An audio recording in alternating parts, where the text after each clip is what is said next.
Ever seen something at a wedding that made you think seriously? About 30 years ago I was the plus one on a wedding invitation. The guests were all seated in church, the couple were at the altar and the minister was working his way through the ceremony. At the point where he said if any person present knows of any legal impediment why this couple should not be married, speak now or forever hold your peace, the bride spoke up. She asked the minister if she could address the congregation. He replied that as was unusual but she had every right. So she turns to the guests and starts what I can only describe as a best man's speech or the bride's father's speech at the reception. She thanked various aunts and cousins for the flowers, dress etc., relatives that had flown in from Australia and so on. It was all a bit awkward and uncomfortable, not to mention odd.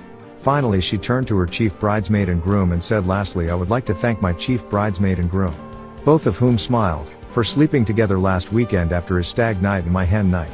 And for those that don't believe it, here's the videotape. She marched out of the church, handing the tape to the groom's mother. The silence that followed was deafening.